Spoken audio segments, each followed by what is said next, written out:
Shri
Uno cado,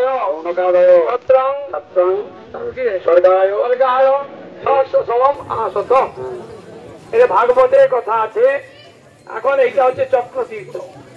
চক্রতীর্থ মানে ব্রহ্মা তার চক্র ছেড়েছিল, কেননা ঋষিদের প্রার্থনায় ঋষিরা বলল যে আমরা কোন জায়গায় বসে 1000 বছর ধরে বিষ্ণুর যজ্ঞ করব, আপনি স্থানটা নির্দেশ করুন। বুঝেছেন কিনা? সেই জন্য ব্রহ্মা তার সত্যলোক থেকে চক্র ফেলেছিল। চক্রের নেমি বা অগ্রভাগ পড়ে পাতালে চলে গেছে, সবসময় জল উঠছে। বুঝতে পারছো? এইখানেই গোমতী নদীর উৎপত্তি স্থল চক্রতীর্থ। আর নৈমিষারণ্য ক্ষেত্র মধ্যে চক্রতীর্থ আছে। হ্যাঁ, নৈমিষারণ্য মানে ভগবানের এটা নিত্য ধাম। বুঝতে পারছো কিনা? ভগবানের এক নাম হচ্ছে অনিমেষ, যার চোখের পলক নাই। আমাদের ঘুম লাগে বলে চোখের পলকটা পড়ে যায় নাকি, পরিশ্রান্ত হই, প্রতি মুহূর্তে মুহূর্তে চোখের পলকটা বন্ধ হয়ে চোখ বন্ধ হয়ে যাচ্ছে, কিন্তু ভগবানের নিদ্রা নেই নাকি। সেই জন্য ভগবানের এইটা নিত্য ধাম।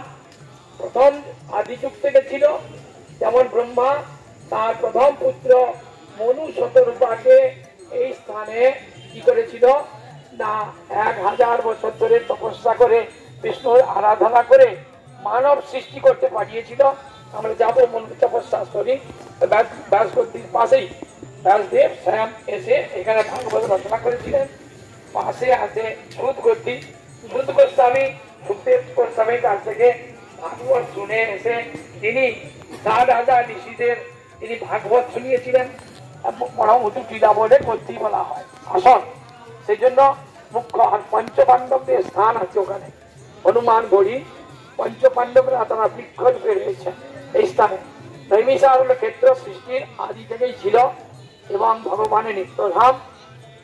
সেই জন্য প্রথমে আমরা চক্রতীর্থে স্নান করতে এসেছি। চক্রতীর্থে স্নান করলে বুঝতে পারছ, পাশে ললিতা দেবীর মন্দির ছিল, আমাদের অত ইম্পর্টেন্স নেই। সেই জন্য আমরা চক্রতীর্থে প্রথমে স্নান করি। স্নান করে তারপরে ব্যাসদেবের কাছে যাব, মনুর তপস্যাস্থলীতে যাব। সেই মনু আর শতরূপা তপস্যা করেছিল এবং তার প্রথম পুত্র হলো প্রিয়ব্রত, দ্বিতীয় পুত্র হলো উত্তানপাদ, উত্তানপাদের ছেলে হলো ধ্রুব, নাকি? সেই জন্য সেই সমস্ত স্থানে যাব। প্রথমে এখানে নৈমিষারণ্য ক্ষেত্রে এই চক্রতীর্থে স্নান করবো, বুঝতে পারছো? স্নান যারা যারা কাপড় এনেছো স্নান করো। এখন ডুববে না, ডুববে না, এই ব্যারিকেড করা আছে, এইসব পরীক্ষা স্নান করছে, স্নান করছে, দেখো সবাই স্নান করছে, ওইটা ভিতরে যেতেও দিবে না। এইসব জল দিয়ে গোমতী নদী, যে লগ্ন গোমতী নদী পেরিয়ে আসে, তো গোমতীর উৎপত্তি স্থল এখানে। আচ্ছা এখন আমি চলি না, প্রথমে স্নান করবো।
বেদব্যাস বেদকে 4 ভাগে বিভাগ করেছিলেন, সাম, যজু, অথর্ব।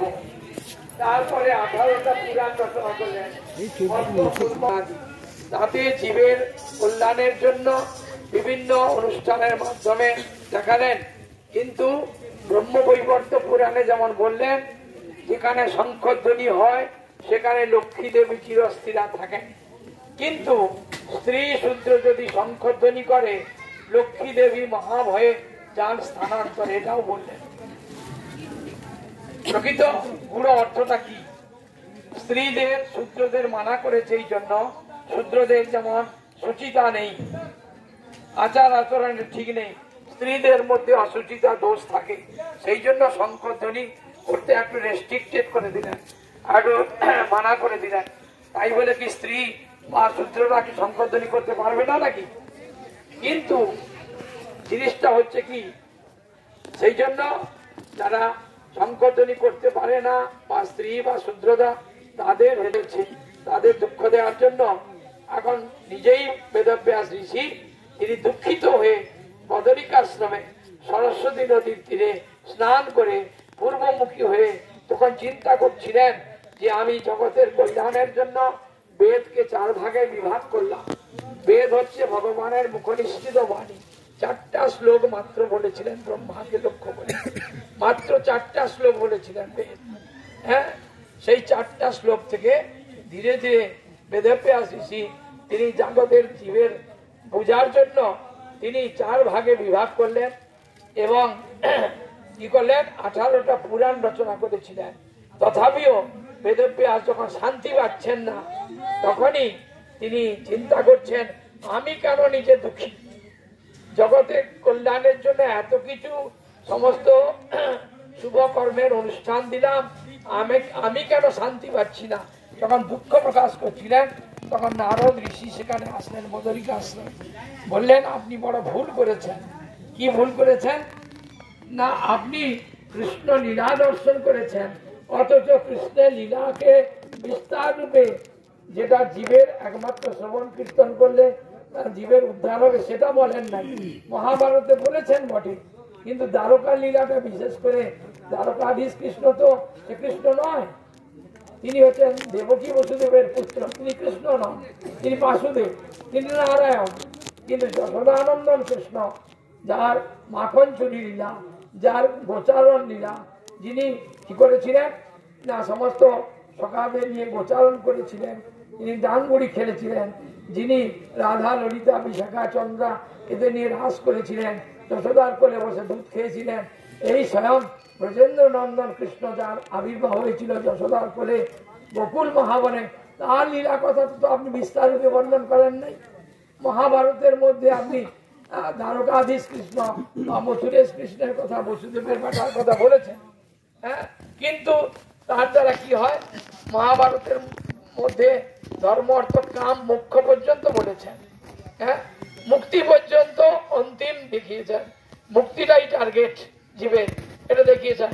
যার ফলে জীব এমনিতে তো নিজের দেহে আসক্ত, 84 লক্ষ জন্মে কুকুর ভেড়া হাঁস মুরগি ছাগল রয়েছে, কাজকর্ম করছে, যত কিছু কর্ম করছে, সেই অভ্যাসবশত সে ভগবত ভজন করতে চায় না। সেই জন্য আপনি কৃপা করে কি করুন না, কৃষ্ণ লীলা যে দর্শন করেছেন, অতএব কৃষ্ণ লীলা বর্ণন করুন, আপনি ভাগবত রচনা করুন, ভাগবতে কৃষ্ণের সমস্ত অবতারাবলীর কথাও বলুন। বলে তখন নারদ ঋষি কি করলেন, নারদ ঋষির প্রেরণায় তিনি ধ্যানস্থ হলেন, তখন দেখতে পেলেন কৃষ্ণের লীলা দর্শন করলেন এবং পিছনে মায়া দেবীকে দেখলেন, যারা কৃষ্ণ ভজন করছে না, মায়া তাদের বিমুখ করে কিরকম 84 লক্ষ কুকুরের ভেড়া ছাগল হাঁস মুরগির মধ্যে শরীর দিয়ে ঘুরাচ্ছে, এটাও দর্শন করে তিনি তখন ভাগবত রচনা শুরু করেছিলেন। লিখেছিল গণেশজি, গণপতি, হ্যাঁ লিখেছিল, সেইখানে ভাগবত তিনি রচনা করে ধীরে ধীরে এখানে এসে ভাগবত সমাপ্তি করলেন।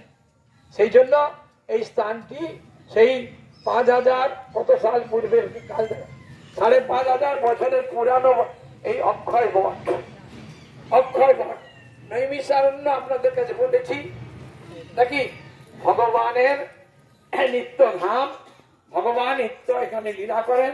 এই পাশে যাব আমরা, ব্রহ্মার পুত্র মনু শতরূপা পুত্র কন্যাকে প্রথম ব্রহ্মা সৃষ্টি করলেন। তখনই কি হলো, তাদের আদেশ দিলেন তোমরা 1000 বছর ধরে নারায়ণের আরাধনা করে নারায়ণের আশীর্বাদ নিয়ে তোমরা মানব সৃষ্টি করো। তখন মনু শতরূপা তারা ব্রহ্মার আদেশ পেয়ে ওই স্থানে এসে তপস্যা করেছে। পাশ দিয়ে ওই গোমতী নদী বয়ে চলেছে, ওই যে গোমতীর উৎপত্তি স্থল, ওখান থেকে গোমতী নদী বয়ে চলেছে। এখানে 1000 বছর ধরে মনু আর শতরূপা ভাই বোন তখন তপস্যা করলো। তীব্র তপস্যায় ভগবান তিনি আবির্ভূত হয়ে দর্শন দিয়েছিলেন। তখন বললেন, তোমাদের মনোবাসনা আমি বুঝতে পেরেছি, তোমরা ব্রহ্মার আদেশে আমার আরাধনা করেছ, অতএব তোমরা উভয়ে মিলিত হয়ে মানব সৃষ্টি করো। তখন মনুষ্যত রূপার থেকে প্রথম পুত্র হলো প্রিয়ব্রত। প্রিয়ব্রত ছোটবেলায় চলে গেল গন্ধমাদন পর্বতের গুহায়। এদিকে দ্বিতীয় ছেলে হলো উত্তানপাদ। উত্তানপাদের ছেলে হলো ধ্রুব। তার কথা অনেকে জানো নাকি, বিস্তার রূপে আমি বলছি না। এখন সে ধ্রুবের কথা, ধ্রুবের বিমাতা গালি দিয়েছিল।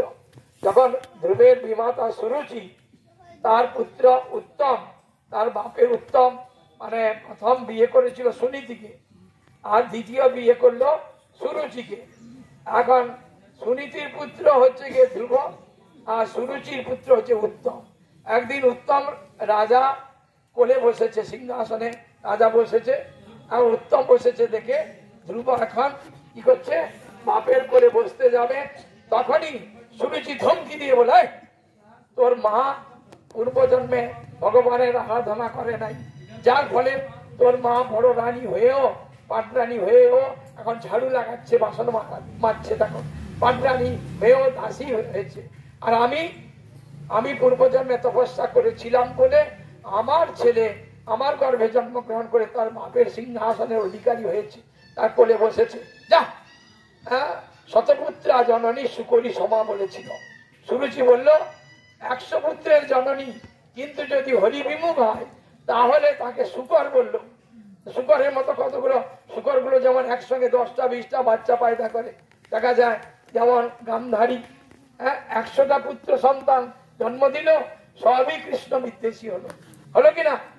সবই পঞ্চপাণ্ডবের বিদ্বেষী হলো, এক এক করে সব বাবা এই গান্ধারী আর ধৃতরাষ্ট্রের কোলেই তারা সব চলে গেল, চলে গেছিল কিনা? সেই জন্য সুরুচি বলল, হরি বিমুখা শতপুত্রা জননী সুকরি সমা। তখন গালাগালি দিল, যা তুই তপস্যা পদ্মপলাশ লোচন হরির তপস্যা করতে চলে যা, তার তপস্যা করে আমার গর্ভে জন্মগ্রহণ করবি, তবে তোর বাপের সিংহাসনে বসার অধিকারী হবি। তখন ক্ষত্রিয় সন্তান তো ফুপিয়ে ফুপিয়ে কাঁদতে কাঁদতে এসে মায়ের কোলে কাঁদছে। মা বললো, কি হয়েছে কি হয়েছে? দাসীরা তখন বললো, এরকম সুরুচি তার বিমাতা গালি দিয়েছে। তখন সুনীতি খুব খুশি হয়ে গেল, খুশি হয়ে বললো, ওই তোর আসল মা, যে মা নিজের পুত্র কন্যাকে হরিভজনের জন্য ফাটায়, সেই পুত্র মা। তা না হলে বাকি যারা কি করে না, হরিভজনে উৎসাহ দেয় না, সেই মা হচ্ছে রাক্ষসী মা। সে রাক্ষসী, আমাকে চাকরি করে, আমাকে টাকা দাও, আমার ইন্দ্রিয় বিষয় ভোগ সাপ্লাই দাও বলে কি করে, তাকে গাধার মতো, তাকে গাধা সংসার, নিজে গাধা সেজেছে সংসারে ঘানি টানতে টানতে, আবার ছেলে মেয়েটাকেও গাধা সাজিয়ে দিয়ে কি করে সংসারে ঘানি ঘাঁটতে দেয়। সেই জন্যে দেখো সেইরকম কি হরি বিমুখ, যেমন বলি মহারাজ ত্যাগ দিয়েছিল নিজের গুরুকে, শুক্রাচার্যকে, নাকি? বামন পটু বামন হয়েছে, যখন চাইছিল 3 পা রাখার জায়গা, তখন শুক্রাচার্য গুরু বলে, দিবি না, ভগবান তোর সব ত্রিভুবন নিয়ে নেবে, স্বর্গমর্ত পাতাল অধিকারী নিয়ে নেবে। এ ছল করে এসেছে, পটুক বামন সেজে। তখন বলি মহারাজ বলল, ভগবান যদি আমার কাছে ছলনা করেও আসে, আমি সব দিয়ে দেবো। দেখো দিয়ে দিল কিনা? সেই জন্য দেখো কেন প্রহ্লাদ মহারাজের নাতি, প্রহ্লাদের শিক্ষা, যে মাতৃগর্ভে প্রসাদ পেয়েছিল, যাকে হিরণ্যকশিপু যখন মন্দার পর্বতে 10,000 বছর তপস্যা করতে গেছে, ও তো স্বর্গমর্ত পাতাল অধিকার করে নিয়েছিল হিরণ্যকশিপু। এখন সেই সুযোগে দেবতারা এসে স্বর্গ অধিকার করে নিল, আর হিরণ্যকশিপুর পত্নী কয়াধুর গর্ভে বাচ্চা ছিল, সেই জন্য তাকে কাটবে নিয়ে যাচ্ছে। এদিকে নারদ ঋষি এসে গেল, নারদ বলেই, গর্ভবতী স্ত্রীকে তুই কেটে দিবি, তুই জানিস না এর গর্ভে কে আছে? হ্যাঁ, এ তো সংকর্ষণের অংশ আছে। তাহলে আমি কি করবো? দেখো স্ত্রী অবৈধ, হ্যাঁ, সেই জন্য তুমি আমার আশ্রমে রেখে যাও। নারদের আশ্রমে থাকা হলো। চিন্তা করো, নারদ প্রতিদিন কীর্তন করে করে শোনায়, প্রহ্লাদ শোনে মাহাতি গর্ভে, প্রতিদিন নারদের আশ্রমের ভোগের প্রসাদ পেল, নারদের শিক্ষা পেল। হিরণ্যকশিপু ফিরে আসলো, তপস্যা থেকে ফিরে আসলো। কি তপস্যা করেছিল? ভগবান হরিকে মারবে বলে তপস্যা করতে গেছিল। কিরকম বুদ্ধি দেখো, অসুরের বুদ্ধি। হ্যাঁ, ব্রহ্মা বললো তুমি অমর তো হতে পারবে না, আমি নিজেই অমর নই, কি চাও বলো? আর দিনেও মরবো না, রাত্রেও মরবো না, আকাশেও না, স্থলেও নয়, জলেও নয়, দিনে আর কি ঘরের ভিতরেও নয় আর ঘরের বাইরেও নয়, অস্ত্রেও মরবো না, শস্ত্র তীর ধনুষ দ্বারা তোমার সৃষ্ট যত জীব আছে। হিরণ্যকশিপুর বুদ্ধি দেখো, ভগবান মনে করছে ভগবান ব্রহ্মার সৃষ্ট বস্তু, সৃষ্ট জীব, সেই জন্য মনে করছে তোমার সৃষ্ট কোন জীব জন্তু জানোয়ার মনুষ্য দেবতা কেউ যেন আমাকে না মারতে পারে। ব্রহ্মা বলে তথাস্তু।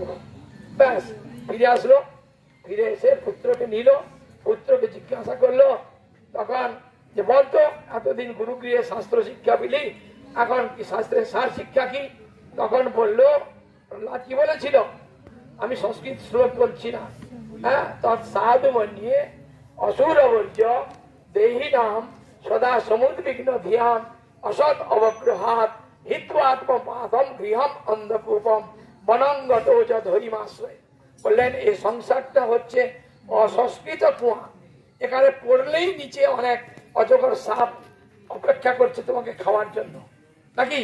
অজগর সাপ কত রকমের জন্তু জানোয়ার সংসারে পড়লেই হবে। সেই জন্য এইরকম যে হিত্বাত্মপাদম গৃহম অন্ধকূপ, যে সংসারে প্রবেশ করলেই জীবের জন্ম জন্মান্তরে মৃত্যু হয়, এর আত্মপাত মূলক আত্মঘাতী সংসার কুয়া থেকে কোন ত্যাগ দিয়ে সাধু সঙ্গে বনে গিয়ে হরিভজন করা বেশ বেশ ছুঁড়ে ফেলে দিল। তোমার হরিভজন, যে হরিকে মারবার জন্য আমি 10,000 বছর ধরে তপস্যা করলাম, অমর পর পেয়ে গেলাম, যা গুরুদেব গালাগালি দিল, গুরু দুজনকে গালাগালি দিল, ঠিক করে শিক্ষা দে। হ্যাঁ, তখন প্রহ্লাদকে বলছে আচ্ছা বলতো, তুই আমার ছেলে হয়ে তুই আবার হরিভজনের শিক্ষা কোথা থেকে পেলি? তোর গুরু কি দিয়েছে? বলে গুরুরই নাই, আমাকে কি করে হরিভজন শিক্ষা দেবে? হ্যাঁ, বলে গুরুই জানে না, গুরুই হরি হইতেছে। গুরুটাকে শুক্রাচার্যের 2 ছেলে ষণ্ড আর মর্ক, ষণ্ড মানে ষাঁড়, মর্ক মানে বানর। হ্যাঁ, বানর, এরা কি করে আমাকে হরিভজন শিক্ষা দেবে? তাহলে তোর কে হরিভজন শিক্ষা দিল? আমার গুরু নারদ, মাতৃগর্ভে নারদ। নারদ কথার অর্থ জানো? নারদ, 3টা অক্ষর আছে। নার মানে জল, ভগবানের নাম হচ্ছে নারায়ণ। নারায়ণ দেখবে বিরজাতে বা কারণদক্ষায় বিষ্ণু শুয়ে আছে, জলের উপরে শুয়ে আছে কিনা? কার কোলে শুয়ে আছে? বলরামের কোলে, অনন্ত নাগের কোলে শুয়ে আছে কিনা? সেখান থেকে জীব আমরা সৃষ্টি হচ্ছি, জীব আত্মা রুদ্রদেব সোল বলে থাকে, যেটা আমার আছে বলে হৃদয়ে আমি কথা বলছি, চলছি, সবকিছু যখন বেরিয়ে যায় ডেড বডি, নাকি? প্রকৃত এই যে 28টা তত্ত্ব আছে আমাদের ফিজিক্যাল বডির মধ্যে, দুটোই নিত্য আছে, এক পরমাত্মা, একটা জীবাত্মা, এটা নিত্য বস্তু, বুঝতে পারছো কিনা? এখন কি বলছিলাম, সেই জন্য প্রহ্লাদকে নারদ ঋষি, নারদ মানে ওই ভগবানের থেকে জীব আত্মা সৃষ্টি হচ্ছে, আর আমরা হরি ভজন বা হরিভজন করতে চাইনি বলে কৃষ্ণ ভুলি সেই জীব অনাদি বহির্মুখ, মায়া তারে দেয় সংসারে।